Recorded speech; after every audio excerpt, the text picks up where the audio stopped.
Muy bien, muchas gracias Orlando. Buen día a todos nuevamente. Qué lindo que podemos encontrarnos aquí. Voy a bajar bien esto para los que están en casa, me puedan ver mejor, me vean más lindo. Gracias por las decoraciones. Me dijeron que me veo muy lindo dentro de esta decoración. ¿Verdad, Moira? Gracias a las hermanas que se esfuerzan. Era la preocupación de doña Mabel, ¿verdad? Ahora sí nos ven lindo del otro lado. Muy bien, muchas gracias hermanos por el esfuerzo. Gracias porque podemos estar. Es un compromiso nuestro de cada domingo delante del Señor. Recuerden una cosa, he visto circulando algunos, a veces algunos memes son inteligentes y me gusta, ¿verdad? Y ojalá que eso recorra en los grupos cristianos cuando dice que ninguna actividad puede ser excusa para faltar a la iglesia. ¿O cómo era que decía? Al revés. A ver si encuentro y les leo bien, porque a veces también nos decimos mal las cosas. Dice, la iglesia debe ser la razón para faltar a otras actividades, pero nunca, subrayado, otras actividades deben ser la razón para faltar a la iglesia. Qué lindo, ¿verdad? La iglesia debe ser la razón para faltar a otras actividades, pero nunca otras actividades deben ser la razón para faltar a la iglesia. Ahí está. Así que bien hecho, bien dicho. Tenemos un compromiso como cristianos, como hijos de Dios. Domingo tenemos que separar siempre. Muy bien, estamos en el libro de Filipenses, mis queridos hermanos, mirando y estudiando este precioso libro que empezamos hace un par de domingos atrás. Quiero mencionar algunas cosas en forma de repaso para ver cómo llegamos al punto en que vamos a llegar hoy. Dijimos que el libro de Filipenses empieza con el llamado del apóstol Pablo en Hechos capítulo 9, versículo 15. Dios hablándole a Ananías le dice, ve porque instrumento escogido me es este para llevar mi nombre en presencia de los gentiles y de reyes y de los hijos de Israel. Dios había llamado al apóstol Pablo con un propósito claro, contundente. A ningún hombre se le asignó una tarea tan extraordinaria y más grande que al apóstol Pablo. De hecho, tenemos que tomarnos un tiempo para leer, estudiar y conocer la biografía del apóstol Pablo. ¿Quién fue el apóstol Pablo? Si realmente hubiera habido un santo, digo en el sentido de la idolatría, ¿a quién hubiéramos idolatrado o a quién tendríamos que haber idolatrado? Era el apóstol Pablo. Fue un hombre extraordinario, muy grande, que muy pocas veces se cuenta y se dice de él. Pero tengamos en mente algunos detalles, porque a veces predicamos, enseñamos y parece que predicamos y enseñamos desde la fantasía o desde muchas veces desde la falta de puntos de vista reales y concretos del ser humano o cosas así.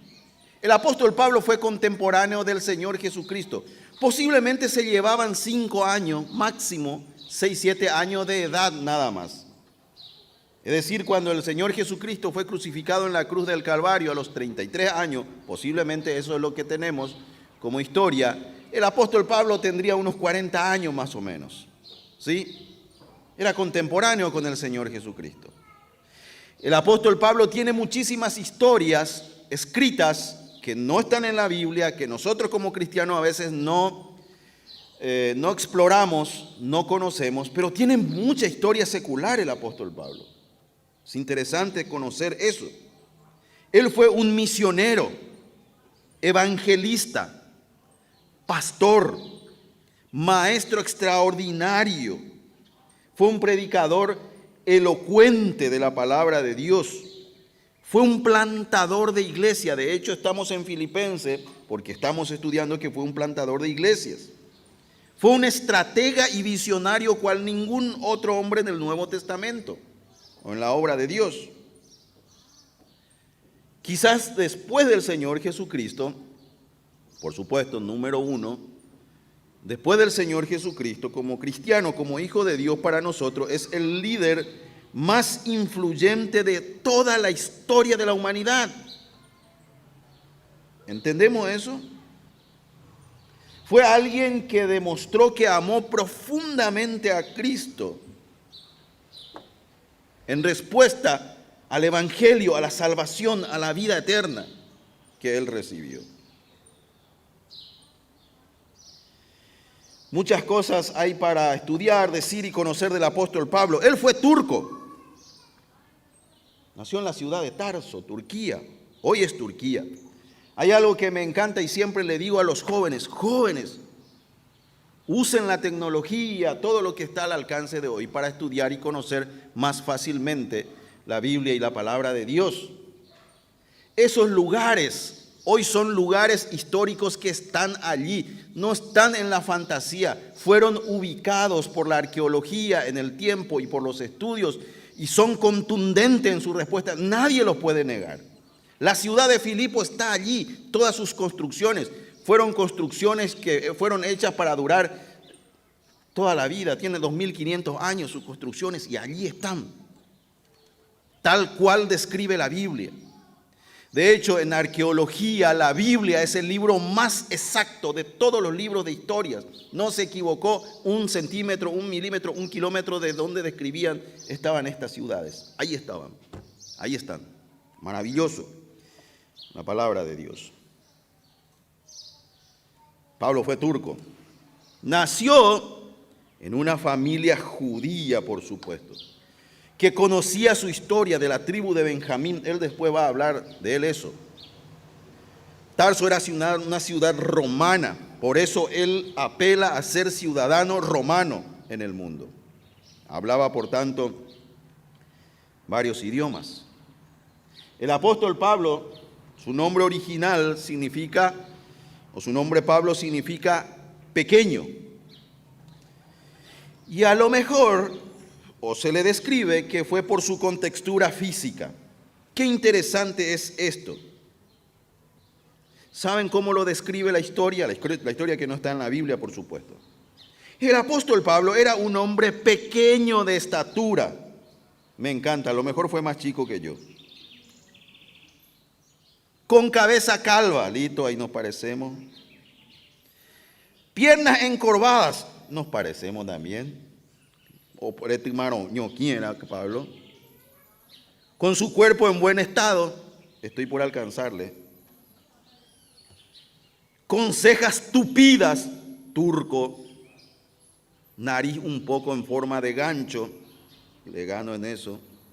Pero era un hombre, dice, lleno de cordialidad. Porque parecía que este hombre tenía en su rostro el rostro de un ángel.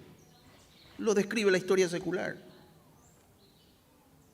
Su nombre en hebreo era Saulo, parecido a Saúl, ¿se acuerdan? Tenía la historia judía en su sangre, en su corazón. Era un devoto, un estudioso. De hecho, dice que se formó a los pies de uno de los más grandes maestros. Que se conozca en la historia secular, en la historia de Israel, en la historia de los rabinos. Gamaliel, fue un hombre extraordinario, Gamaliel.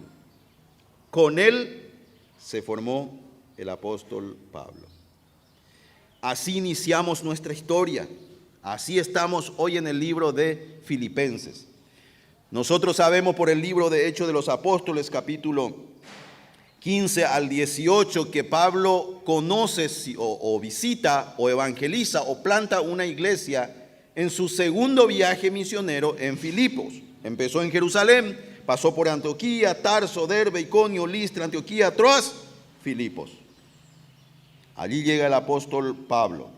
Luego pasa entonces por Atenas, Berea, Corinto, Efeso, Rodas, Pátara, Cesarea y vuelve a Jerusalén. Posiblemente esto fue en el año 49 o 50. Fíjense, estos datos son importantísimos. Hacía 13 o 15 años que el Hijo de Dios había sido crucificado en Jerusalén. La historia es reciente, es húmeda, es nuevita, está allí, a la vista todavía de muchos. Vemos entonces que al principio de este viaje misionero que él empieza, tenía dos propósitos. Recuerdan, en Jerusalén hubo un concilio entre todos los apóstoles, ancianos, y que habían conocido a Cristo, porque había una respuesta, una pregunta que había que darle una respuesta. Los gentiles también ahora conocen a Jesucristo como Salvador personal. ¿Qué vamos a hacer con los gentiles? ¿Los vamos a circuncidar también?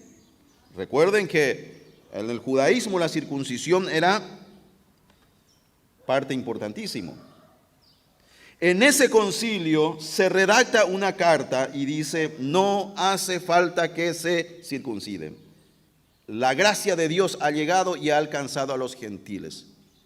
Como mínimo que se guarden de sangre o de sacrificado a ídolos.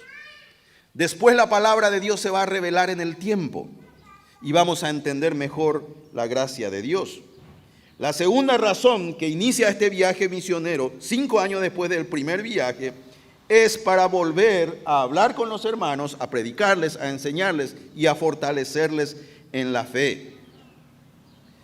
Dijimos también que se había movido por el Espíritu Santo porque muchas veces el Espíritu Santo le prohibió pasar por algunas ciudades. Luego pasó por esas ciudades. Luego llegó el Evangelio a esas ciudades. El apóstol Pablo fue el encargado de hacer llegar el Evangelio a todo el mundo, tanto en Asia como en Europa, conocido en aquel tiempo. Llegó a Roma, el centro del mundo, y tenía en mente y en su oración llegar también a España. España era muy importante por la costa, por el puerto, por la llegada y por toda la influencia de llegar a Europa. Muchos de los primeros discípulos llegaron hasta Francia en aquella época, ¿verdad? Entonces Pablo tiene un motivo especial en esta carta que siempre estamos recordando, el gozo. Él estaba preso, segunda vez preso, listo para ser condenado y sabía que la condena incluía muerte.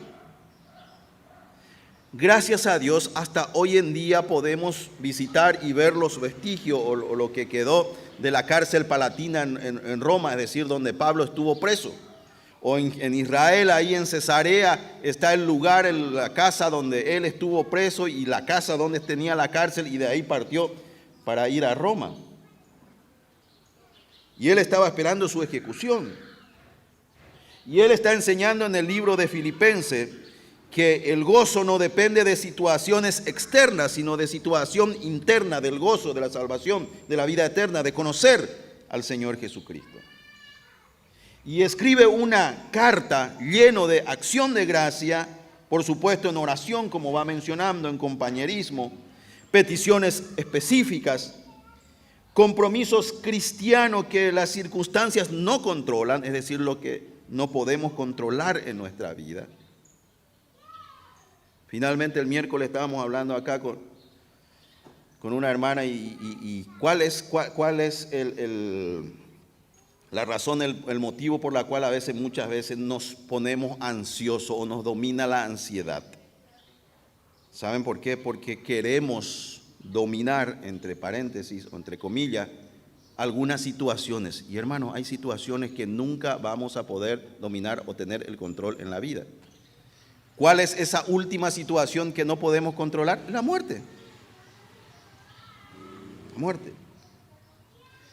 Pablo habla de su gozo por la proclamación del Evangelio, por una proclamación sin pretensión, sin buscar ganancias, el resultado de la vida de Cristo en la vida de estos creyentes. Y habla luego de la exhortación a una vida de dedicación. Apela a la humildad de Cristo, vimos el domingo pasado. Dice, completad mi gozo, no hagan nada por pelea, por contienda. Habla de cómo el Hijo de Dios eterno se humilló hasta lo sumo. Y habla entonces después de que esa humillación le valió la máxima exaltación. Dios le dio un nombre, sobre todo nombre. ¡Qué maravilloso! Hoy muchos de los hijos de los creyentes pueden llamarse Jesús y está bien. No sé si me animaría a ponerle a mi hijo que se llame Jesús. Pero ese nombre está por sobre todo nombre, porque un día ese nombre va a prevalecer plena y totalmente, humillando y arrodillando y llevando al hombre hasta lo sumo de la humillación. En el nombre de Jesús, para que en el nombre de Jesús se doble toda rodilla. Imagínate que le ponga a tu hijo Jesús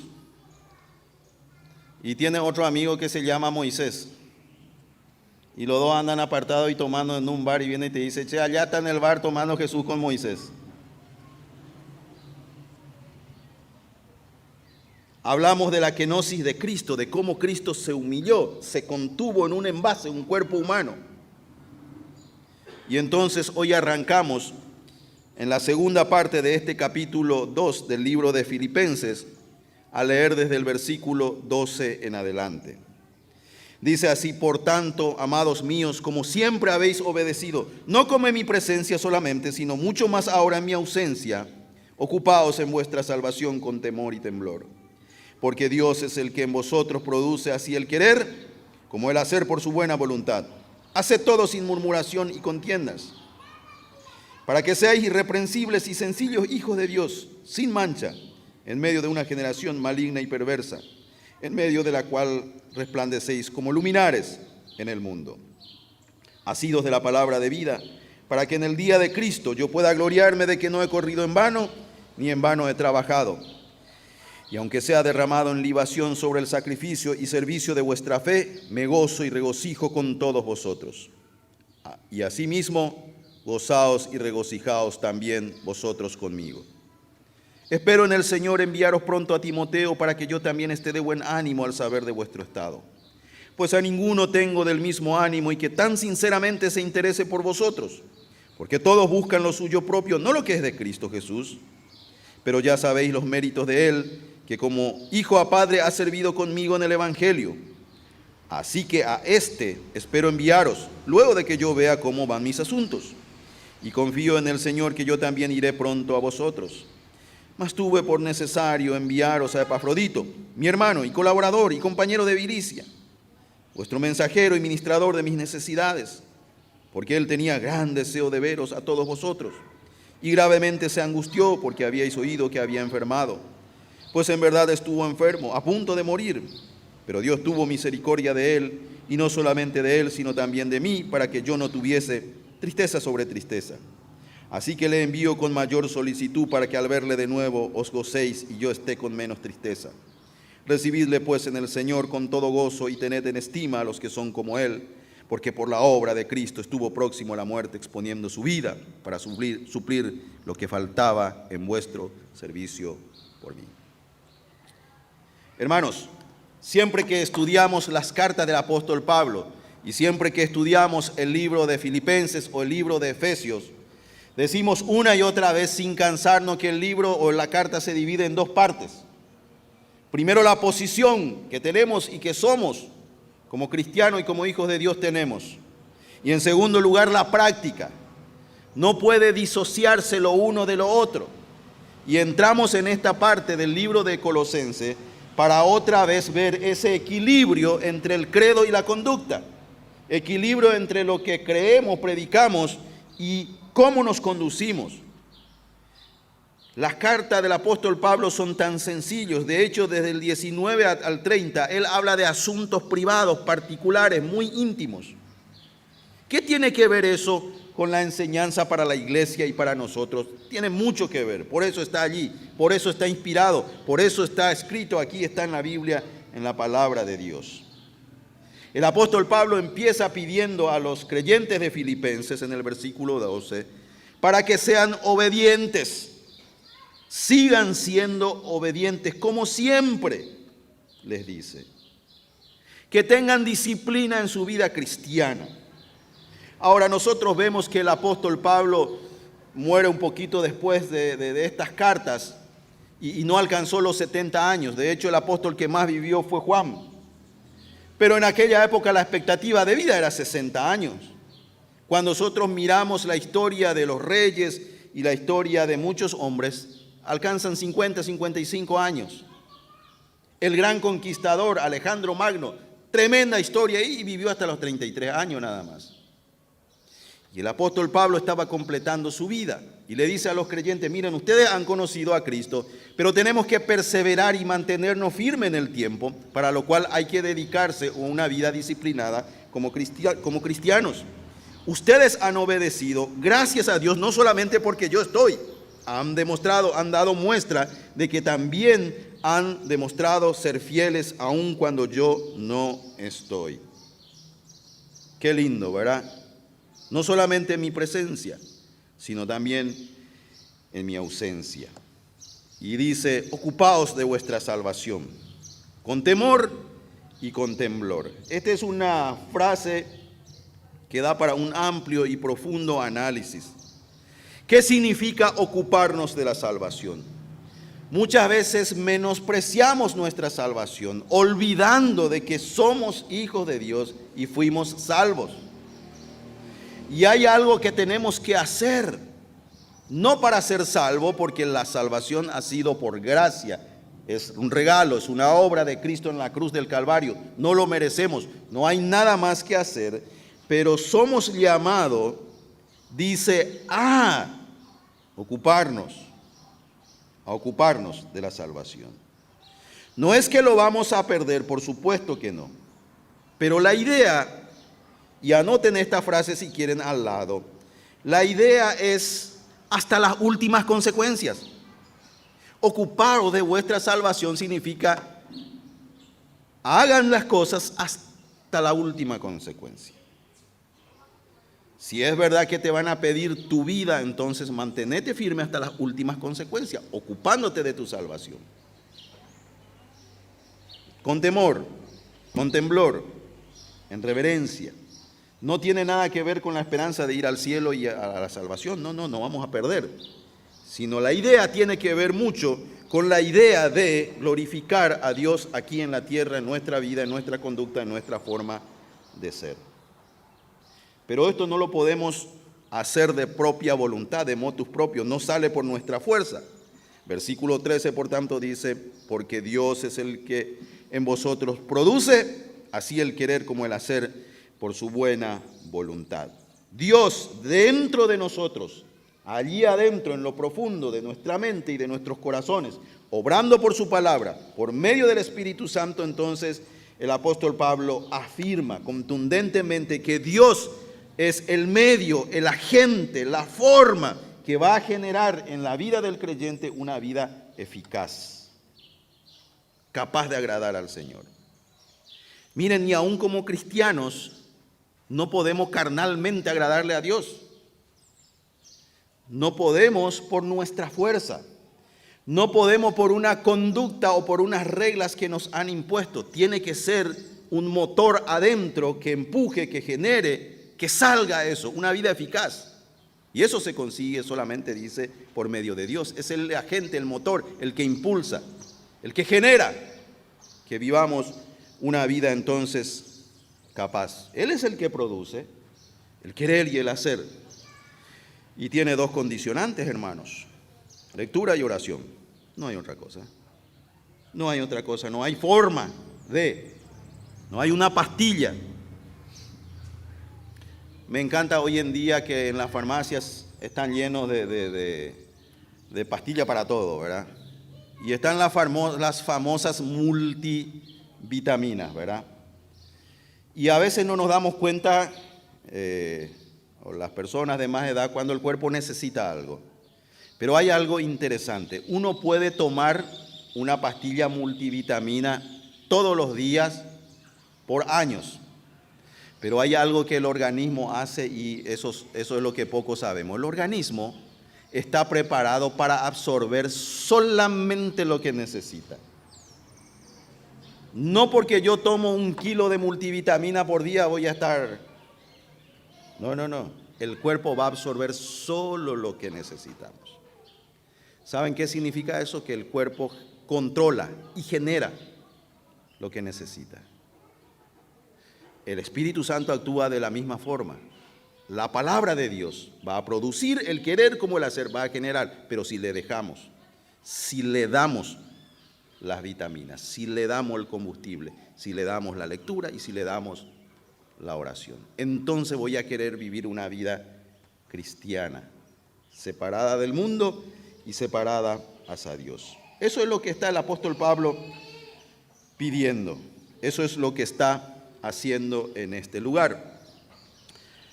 Hace unos 2 meses atrás me voy a visitarle a mi mamá y estaba muy flaquita y cosas así. Le llevé una pastilla multivitamina.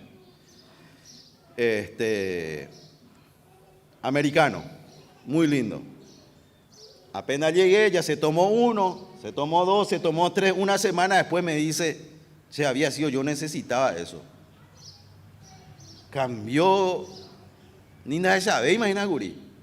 Mi ojo me picaba todo, no tenía fuerza, no sabía qué me pasaba. Claro, el cuerpo necesita, el cuerpo automáticamente absorbe, pero absorbe solamente lo que él necesita. El Espíritu Santo va a hacer la misma obra en nuestra vida. ¿Para qué?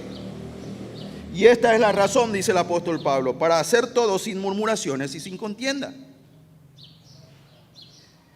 Me encanta que los jóvenes vengan aquí temprano a las 6 de la mañana y estén limpiando y estén sacando la silla y estén metiendo y sacando y metiendo fuerza a todo esto y me gusta mirar. Algunos así, ¿por qué no hace? Ya hice. Pero me encanta que no le pedimos a nadie, no le rezongamos a nadie, no le estamos desafiando. Hace todo. Y en esto, en la vida cristiana, es muy, muy importante. El apóstol Pablo está señalando que las murmuraciones tienen que ver, hermano, con la revelación moral, mientras la contienda está relacionada con la rebelión intelectual. Pelear con Dios, ¿en qué y para qué? ¿Para qué me voy a pelear con Dios, moralmente o intelectualmente? Hacedlo todo en silencio, agradeciendo. Agradeciendo. ¿Por qué? Porque estamos seguros, y esto es lo que tenemos que estar bien firmes sabiendo, hermanos, que vivimos dentro de una generación maligna. El mundo es perverso, el mundo te va a comer, te va a devorar. Satanás no te va a perdonar, él anda como león rugiente, dice la palabra de Dios. Pero somos llamados para vivir, mostrar, dentro de esa generación, dentro de ese mundo en que vivimos, ser irreprensibles y sencillos hijos de Dios. Cuando iniciamos el estudio de Filipenses dijimos que este era uno de los versículos centrales. ¿Para qué estudiamos? ¿Para qué leemos? ¿Para qué tenemos una conducta cristiana piadoso? Para ser sencillos hijos de Dios. Sencillos. Me encanta compartir con los hermanos en la campaña, en el interior. Más cuando una hermana viejita viene y me dice, Sengo, se está, hermano, dale cuál la Biblia. O Sengo, aprender a leer con la Biblia. Y viene y te habla y ves que es sencillo, sencillo, sencillo. No tiene nada que ocultar, ni no tiene nada de qué jactarse. La Biblia dice que así tenemos que ser, sencillos hijos de Dios dentro de esa generación que se pierde. Me encanta este versículo, lo tengo siempre subrayado. Recuerdo un día estábamos trabajando acá con los jóvenes, con el Manuel, con otros, orando y trabajando en el video de doña Esther Harris, viuda de Decut. Y cada vez nos sorprendía porque salía cosas que no estaba planeado. No sabíamos cómo hacer el video. No era la idea hacer un video tampoco. La idea era cómo hacerle hablar a una viejita de 90 años tanto tiempo sin que nos aburra y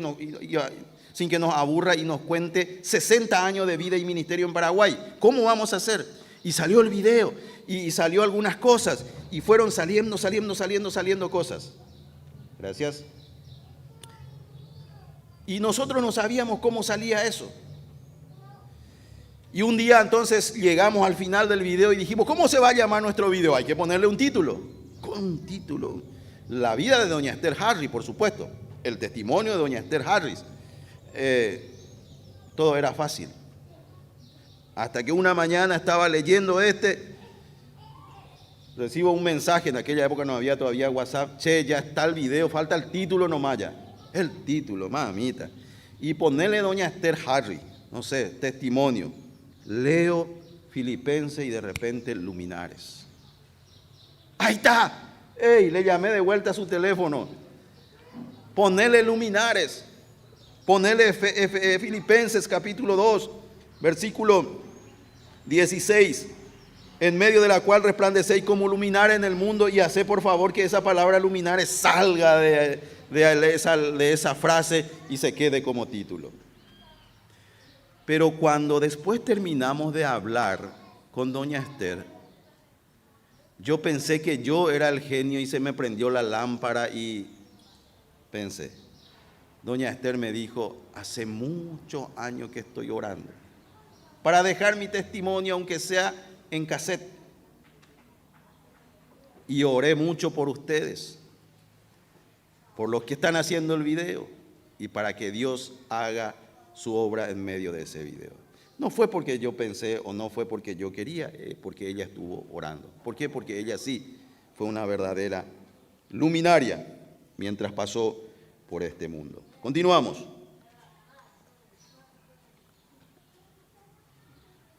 ¿Cómo vamos a ser luminares? Pablo dice, asidos de la palabra de vida.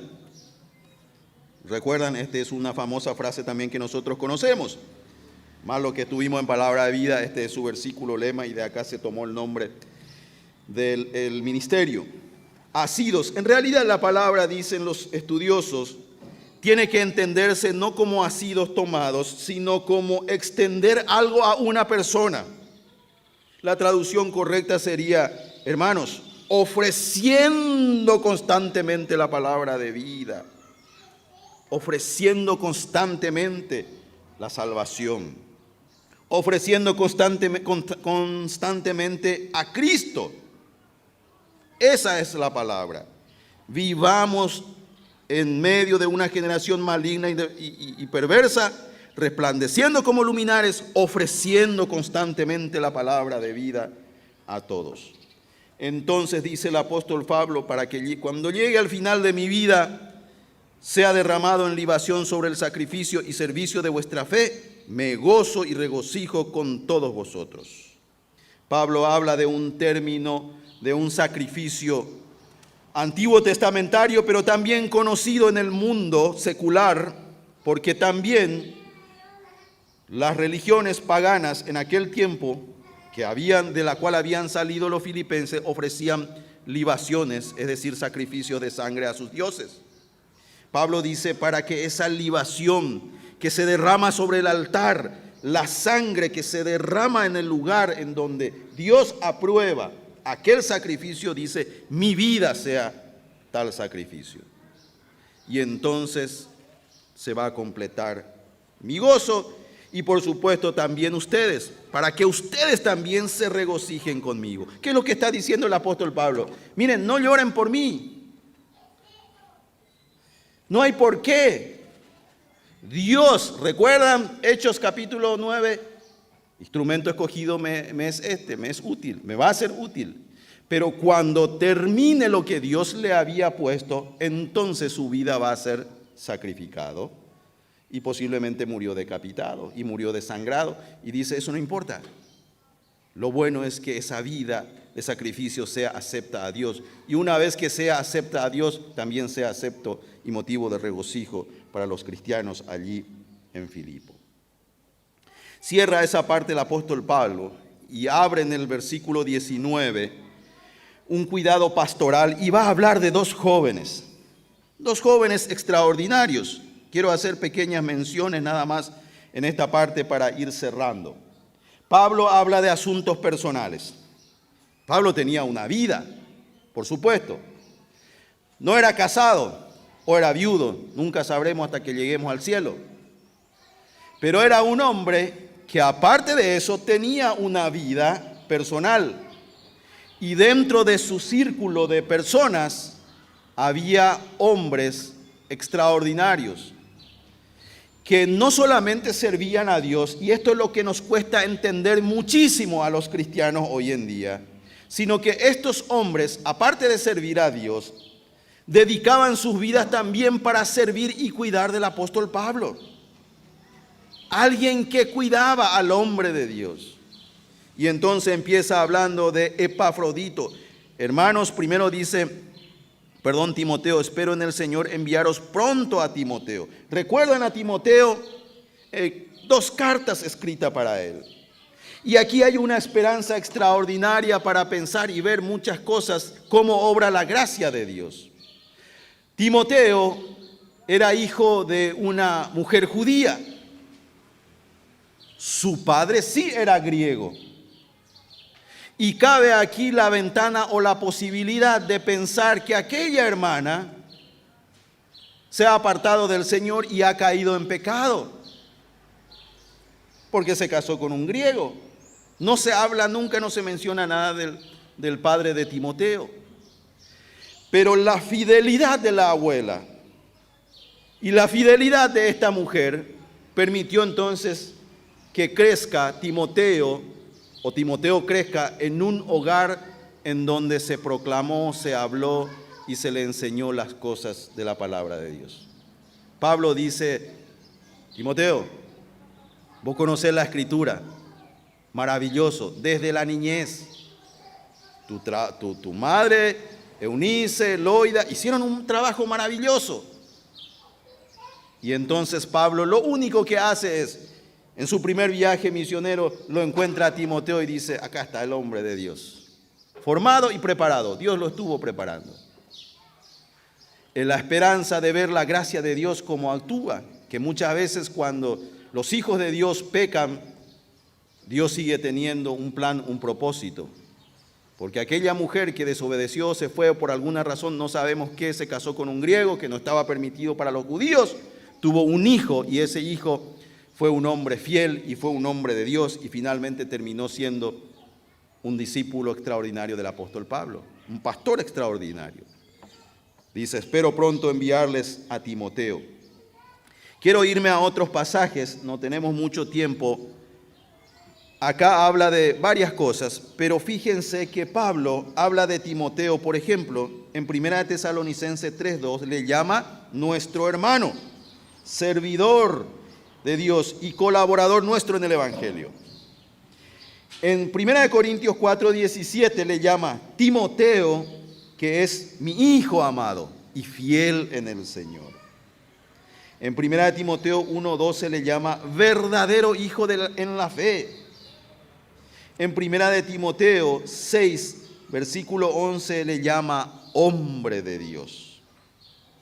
Estos son los calificativos que el apóstol Pablo usa para hablar y revelar el carácter cristiano, la integridad moral de un hombre como Timoteo. Joven Timoteo. Parece que va en ascenso, increciendo, se dice en música, ¿verdad? Los apelativos que usa el apóstol Pablo de Timoteo, va creciendo su admiración, va creciendo los adjetivos con los cuales va calificando a Timoteo. Miren, es nuestro hermano y servidor, es un hijo amado, fiel en el Señor.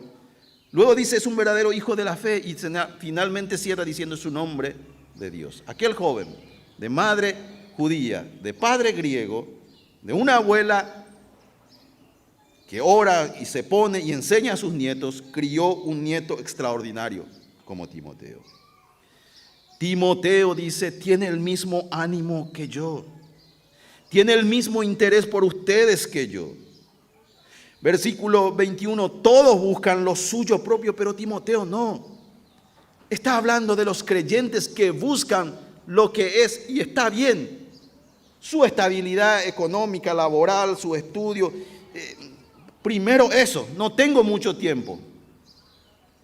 Timoteo dice todo, Timoteo busca lo que es de Cristo.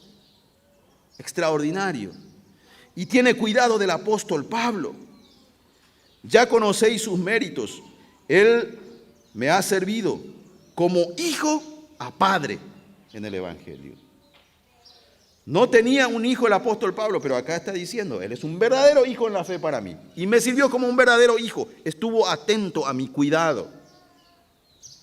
A este espero enviaros prontos. Él estaba preso, Pablo ya no iba a volver a salir, ya no iba a volver a ir. Pero no pude. Entonces hubo necesidad y le envié a otro joven. Versículo 25, Epafrodito. Y otra vez empieza la descripción increchendo de Epafrodito. Fíjense, Pablo dice de Epafrodito, versículo 25, mi hermano. Segundo lugar, colaborador. Tercer lugar, compañero de milicia. Cuarto lugar, mensajero vuestro. Quinto lugar, ministrador de mis necesidades. Qué lindo. Vuelve a ir creciendo la admiración y los calificativos de Pablo para con Epafrodito. Era un joven, jóvenes que están aquí, chicas y muchachos.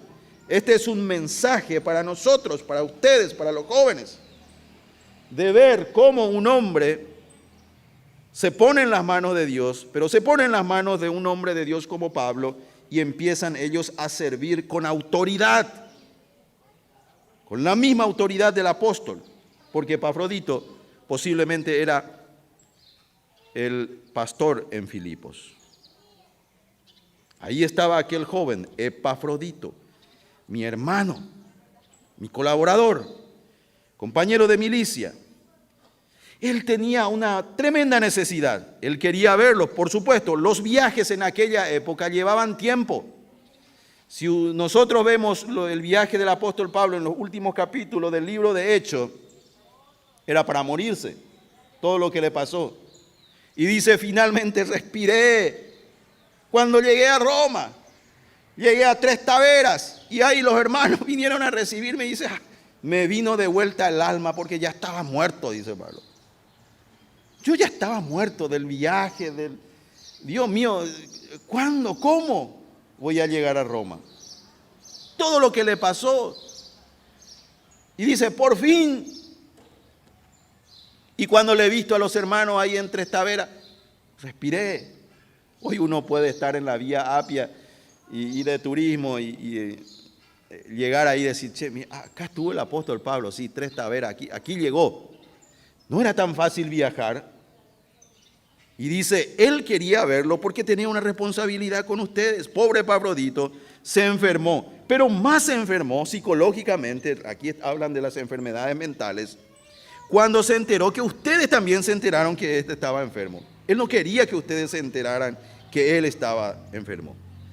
Pero les cuento más, dice el apóstol Pablo, versículo 27. Él estuvo a punto de morir, pero Dios tuvo misericordia de él. Pero más que de él, también tuvo misericordia de mí, dice el apóstol Pablo, porque yo le necesito a él. Aquí habla de la humilde humanidad del apóstol Pablo, porque dice, para que yo no tuviese tristeza sobre tristeza. ¿Creen ustedes que los hombres de Dios, que los predicadores, que los maestros, que los ancianos, que los líderes no sufren? ¿No pasan tristeza? ¿No pasan dolor? ¿No pasan la tristeza o el dolor de la misma forma que vos tenés? Aquí habla el apóstol Pablo de toda su humanidad y dice, sufro y Dios tuvo misericordia de mí para que aquel compañero mío, el que me conoce, el que tiene mi corazón, el que es igual a mí, el que piensa igual a mí, no se me muera, no se me vaya y me quede yo sufriendo. Bárbaro, Dios le llevó a Epafrodito, ¿qué voy a hacer ahora? Dios tuvo misericordia de mí. Qué lindo. Ahora fíjense, cuando acá usa Pablo la palabra, él es mi hermano, él es nuestro hermano. Hay una gran enseñanza detrás de esto. Recuerden que Filipos era una ciudad griega. La cultura griega era la cultura de la ciencia, del conocimiento, de la sabiduría. Eran hombres formados, universitarios, conocedores. De Grecia nació la gran civilización de la cultura. Hasta hoy en día impera en el mundo la civilización griega por su cultura y por todo lo que fue. Dijimos que las Olimpiadas es legado de Grecia. Y la idea que el apóstol está enseñando aquí, según un escritor, cuando habla de hermano, Epafrodito, mi hermano, habla o literalmente significa que es del mismo vientre, hermano del mismo vientre. ¿Qué era lo que quería significar Pablo con aquella enseñanza para aquellos? El apóstol Pablo está poniendo a un mismo nivel o a un nivel común a todos los creyentes humildes en Cristo, y así el cristianismo nivela todas las distinciones artificiales y terrenales que el hombre ha creado. Nivela a ricos y pobres, nivela a nobles y campesinos, nivela a sabios y analfabetos, los coloca todos en un mismo nivel, en un mismo plano. ¿Y saben dónde los coloca? Efesios capítulo 1 los coloca en los lugares celestiales en Cristo Jesús. ¡Qué maravilloso! ¡Qué maravilloso! Hay una palabra extraordinaria para meditar, hermanos, y quiero que tomen como tal cual. Cuando describe a Epafrodito, dice, Epafrodito es colaborador. Significa uno que trabaja a la par conjuntamente con otro. Y significa uno que llena la necesidad o la deficiencia del otro. No todos podemos, no todos somos perfectos, pero si tengo un colaborador en donde yo no puedo llenar algo, él lo llena. Él lo llena. En donde yo no puedo hacer algo, él lo hace. En donde hay un agujero, él lo cubre. Está para eso.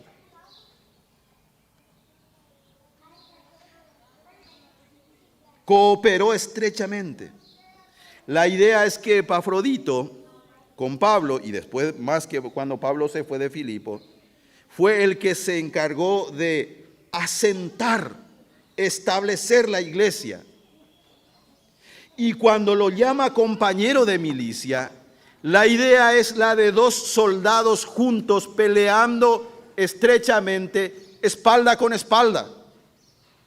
Se tocan los dos la espalda, se cubren ¿cómo se dice eso? La retaguardia. Cuando se dice se cubre la retaguardia, los dos soldados están de espalda, uno para adelante y los dos disparan. Esa era la idea.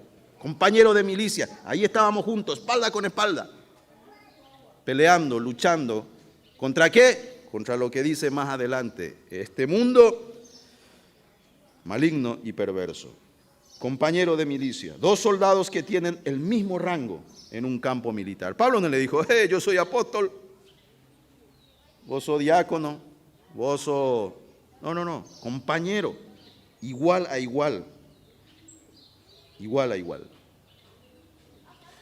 ¿Y saben cuál es la idea? Recuerden que el apóstol Pablo más adelante, y vamos a ir enseñando después, Pablo era uno grande, pero tenía algunos problemas. Pablo dice, yo hago carpas para poder sobrevivir y solventarle a los demás. No que me haga falta. Parece que Pablo no era tan bueno como los demás hermanos que sí son negociantes, vendedores, tienen sus empresas, crecen, lindo. Entonces dice Pablo, viene Epafrodito y me cubre esa parte que yo no puedo. Porque él arriesgó su vida, cruzó mares, cruzó desiertos, cruzó peligros. con la mano en el bolsillo bien apretado la ofrenda que ustedes me envían. Y fue fiel. Y me dio más de lo que ustedes me enviaron, porque él puso de su pecunio, de lo que tiene, para apoyarme en el ministerio. Colaborador mío, compañero de milicia. Tenemos que cerrar en esta mañana y otra vez, hermanos, la exhortación del apóstol Pablo termina. Dice versículo 28, así que le envío a Epafrodito con mayor solicitud para que al verle de nuevo os gocéis y yo esté con menos tristeza. Recibidle pues en el Señor con todo gozo y tened en estima a los que son como Él. Ámenlo, cuídenlo. No hay mucho como Epafrodito. Si hay alguien como Timoteo o como Epafrodito, estímenle, ámenle. Porque por la obra de Cristo estuvo próximo a la muerte, exponiendo su vida para suplir lo que faltaba en vuestro servicio por mí. Ya terminé de explicar eso, lo que hacía Epafrodito. Siempre decimos que posición y práctica van juntos en la vida. Posición y práctica van de la mano en nuestra vida cotidiana.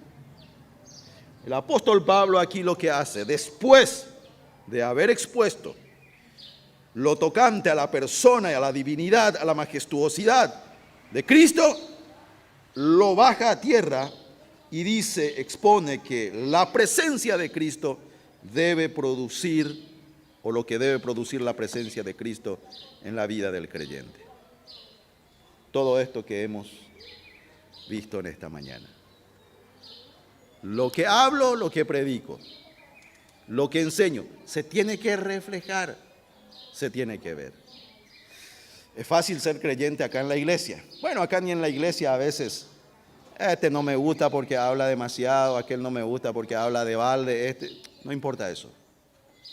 Del portón para adentro no se ven los pecados. Pero del portón para afuera sí es nuestro compromiso. En medio de una generación maligna y perversa. El mundo nunca cambió. No hay pecados nuevos hoy. Nadie hoy descubrió nuevas formas de pecar o nuevas formas de hacer maldad. No. El mundo fue siempre así. La calificación exacta es esto desde la caída de Adán en el jardín del Edén. Desde que Adán salió del jardín del Edén, la generación que vino después fue maligna y perversa. Ese es el mundo, en medio de la cual somos llamados a resplandecer como luminares, estrellas en la oscuridad.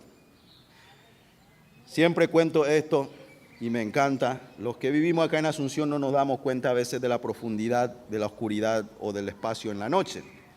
Pero cuando uno va a un lugar en donde no hay luz, por lo menos 5 kilómetros a la redonda, si es más lejos mejor, cuanto más lejos está la luz de uno, va a una ciudad, en un pueblo, en un lugar, si es posible en un lugar, en un bosque mejor, donde no hay luz, donde no haya luz artificial, uno se acuesta y mira al cielo. Y luego la vista se acostumbra y luego de unos minutos empieza uno a percibir la profundidad del espacio. Y empieza uno a ver que las estrellas están colgadas de la nada. Y uno empieza a ver, como dicen, o le gusta mucho hoy a los jóvenes esta expresión de las dimensiones, ¿verdad? Pero no las dimensiones del que hablamos en la película, sino la exposición en 3D o en 4D, ¿verdad? Y vemos que las estrellas están colgadas y alrededor y detrás de la estrella sigue la expansión. Son pequeñas luminares, pequeños puntos luminosos. Eso es lo que la Biblia nos manda y nos enseña. Ser luminares en un mundo oscuro, perverso y malvado. Y nuestra responsabilidad está después de ese portón, al salir de este lugar. Vida práctica, credo, va de la mano con lo que somos. No podemos disociar unos de otros. Amén. Vamos a orar y vamos a cerrar aquí. Y el próximo domingo vamos a seguir con el estudio de Filipenses. Señor, te damos gracias en esta mañana. Gracias por la enseñanza, la exposición sencilla del apóstol Pablo, que aún como iglesia hoy necesitamos venir y escuchar una y otra vez. Te alabamos, te agradecemos, nos ponemos en tus manos. Pedimos que tú nos bendigas. En el nombre de Cristo Jesús oramos. Amén y amén. Muy bien, Señor les bendiga, hermanos. Gracias por este tiempo. Despedimos entonces a los que están conectados, esperando, o yo por lo menos espero que cada vez sea menos. Me gustaría que en la predicación mía haya 5.000 personas viendo, ¿verdad? Pero este es el tiempo que en realidad quiero que menos se junten ahí y vengan a la iglesia. El Señor les bendiga a todos hasta aquí.